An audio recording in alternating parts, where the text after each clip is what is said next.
Hello everyone, আসসালামু আলাইকুম। Bangladeshi blogger Mitu channel থেকে আমি মিতু আমার আরও একটি নতুন ব্লগে আপনাদের সবাইকে স্বাগত জানাই। যে যেখান থেকে আমার আজকের ভিডিওটি দেখছেন, আশা করি আল্লাহর রহমতে সবাই ভালো আছেন, সুস্থ আছেন। আলহামদুলিল্লাহ, আল্লাহর অশেষ রহমতে আমরাও ভালো আছি, সুস্থ আছি। আজকের ভিডিওটা সকালের নাস্তা বানানোর মধ্য দিয়েই কিন্তু শুরু করেছি। বাচ্চারা তো প্রতিদিন একরকম নাস্তা খেতে পছন্দ করে না, তাই ভাবলাম আজকে সকালে একটু ডালপুরি বানাই। আর ডালপুরিটা আয়নের বাবা দুইজনই কিন্তু ভীষণ পছন্দ করে। আর শীতের দিনে এই টাইপের ভাজাভুজি জিনিসগুলো কিন্তু একটু বেশি ভালো লাগে। আমার ভিডিওটি দেখতে দেখতে যারা এ পর্যন্ত চলে এসেছেন আর এখনও আমার সাথে রয়েছেন, আপনাদের কাছে আমার অনুরোধ, প্লিজ একটা লাইক দিয়ে সম্পূর্ণ ভিডিওটি কন্টিনিউ করবেন।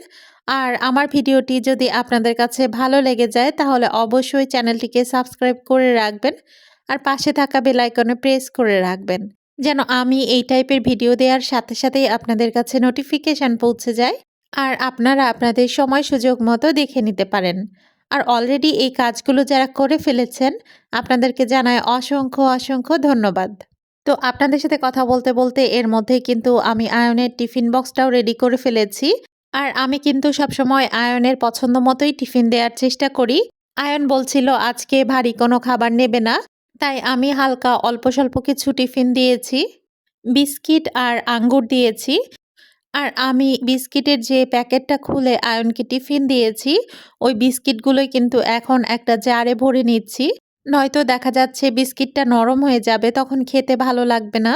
আমি এর মধ্যে আয়নকে সবকিছু রেডি করে দিয়েছি আর আয়ন কিন্তু এর মধ্যে স্কুলেও চলে গেছে। আর আমিও কিচেনে চলে এসেছি দুপুরের রান্নার জন্য মাছ ভিজিয়ে দিতে। আজকে কিন্তু একদমই কোনো কাজ করতে ইচ্ছে করছিল না, মনে হচ্ছিল না যে রান্নাটাও করি। তারপরেও অলসতা না করে বসে না থেকে আমি কিন্তু কাজে লেগে পড়েছি। মাঝে মাঝেই কিন্তু এমনটা হয়, মনে হয় একটু শুয়ে বসে থাকি, আরাম করি। আর কিছুদিন যাবৎ আমার শরীরটাও কিন্তু খুব একটা ভালো নাই। মাছটা ভিজিয়ে দিয়ে তারপর আমি নাস্তা করতে বসে পড়েছি। আসলে তাড়াহুড়ো আর কাজের মধ্যে নাস্তাটা কিন্তু ভালোভাবে করা যায় না। আয়ন আর আয়নের বাবাকে বিদায় দিয়ে তারপর মাছটা ভিজিয়ে দিয়ে এসে একটু সময় নিয়ে আরামে নাস্তাটা করে নিচ্ছি। আর অনেক দিন পর ডালপুরি খেলাম, খেতে কিন্তু ভালোই লাগছিল। আর ২ টা ডালপুরি কিন্তু আমি খেতে পারিনি। একটা ডালপুরি খেয়েছি আর সাথে আঙ্গুর আর কলা খেয়েছি। সকালের নাস্তায় যেহেতু প্রোটিন পাউডার নয়তো কোনো ফল খাওয়া হয়, অনেকদিন যাবৎ সকালের নাস্তায় রুটি, পরোটা কিংবা পুরি এসব খাওয়া হয় না।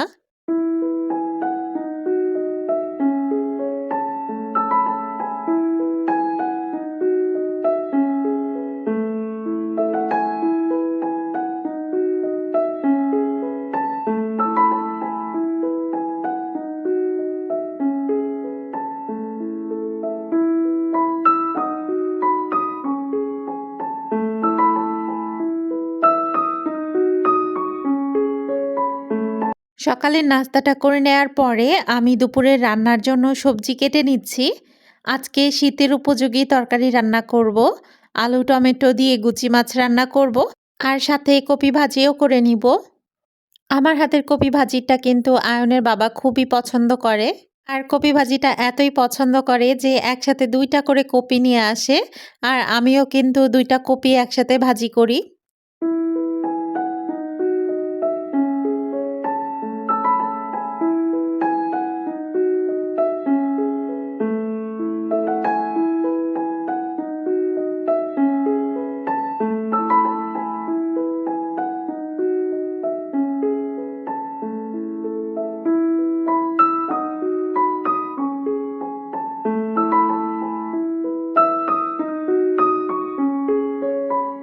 আমি কিন্তু এর মধ্যে অফ ক্যামেরায় সবকিছু রেডি করে নিয়েছি মাছ রান্নার জন্য। আর এখন কিন্তু মাছটা হাতে মাখিয়ে তারপর চুলায় বসিয়ে দিব। শীতের সময় এভাবে হাতে মাখিয়ে ছোট মাছ রান্না করলে খুবই ভালো লাগে খেতে। আজকে ভিডিওটা কিন্তু আমার রেডি করতে করতে অনেকটাই দেরি হয়ে গেছে। ভয়েস দিতেও ইচ্ছে করছিল না, এডিটিং করতেও ইচ্ছে করছিল না। পরেক্ষণে আবার ভাবলাম আমার কিছু কিছু আপু আছে যারা আমার ভিডিও রেগুলার দেখে আর সুন্দর সুন্দর কমেন্ট করে। আর আমার মিষ্টি মিষ্টি আপুদের মিষ্টি মিষ্টি কমেন্ট দেখলে আমার মনটা ভরে যায়। আমি কিন্তু এর আগেও ২ টা চ্যানেল খুলেছি, আবার ডিলিটও করেছি। আসলে বেশ কিছুদিন কাজ করার পরে কিন্তু আর কাজ করতে ইচ্ছে করছিল না। তাই চ্যানেলগুলো ডিলিট করে দিয়েছি। আর কিছুদিন যেতে না যেতেই আমার ভিউয়ার্স আপুদের কথা মনে পড়ে আমি কিন্তু আবারও ফিরে এসেছি নতুন করে YouTube এ। আমি জানি না কতদিন আমি YouTube এ টিকে থাকতে পারবো। তবে আমার ভিউয়ার্স আপুদের কমেন্ট দেখলে সত্যিই আমার মনটা ভরে যায়। আপনাদের ধন্যবাদ জানিয়ে আমি ছোট করব না। আপনাদের কাছে অনুরোধ করব এইভাবেই সবসময় আমার পাশে থাকবেন।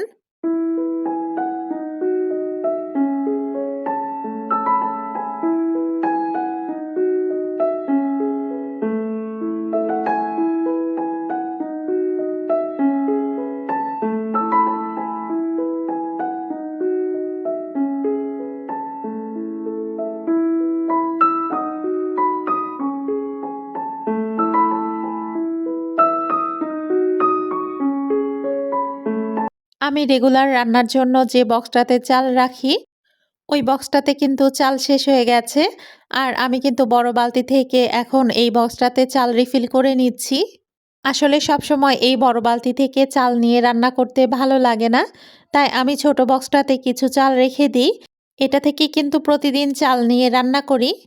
সারাদিন এই কাজ সে কাজের মধ্যে লেগেই থাকি। তবুও যেন সংসারের কাজ শেষ হয় না। তবে আমার শরীর ভালো থাকলে কাজ করতে কিন্তু খারাপ লাগে না। আর খেয়াল করে দেখবেন যেকোনো কাজই আনন্দের সাথে করলে দ্রুত হয়ে যায়। আর সবসময় কাজের মধ্যে ডুবে থাকলে মনটাও কিন্তু ভালো থাকে।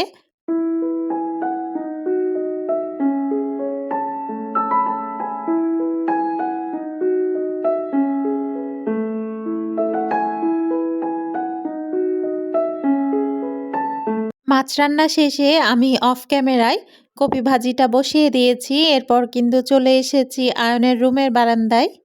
আর এই বারান্দাটায় আয়ন শখ করে একটা ড্রাগন গাছ লাগিয়েছিল।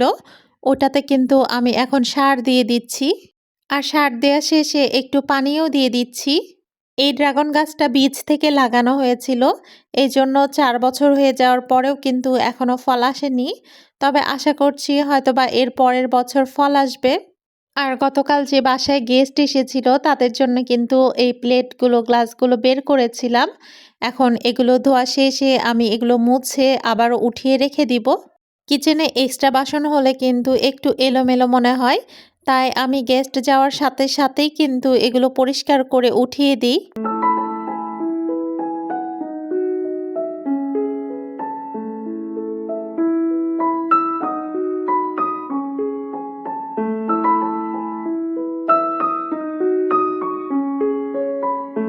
কোনো কাজই আমি ফেলে রাখতে পছন্দ করি না। যখনকার কাজ তখনই করে ফেলার চেষ্টা করি। তবে যদি শরীরটা খারাপ থাকে তখন কিন্তু আলাদা কথা। তখন কিন্তু আর এভাবে গুছিয়ে কাজ করতে পারি না। আমি যেহেতু মানুষ তাই আমাকেও অলসতা ঘিরে ধরে। তবে অলসতাকে পাত্তা না দিয়ে আমি কিন্তু আবারও কাজে লেগে পড়ি।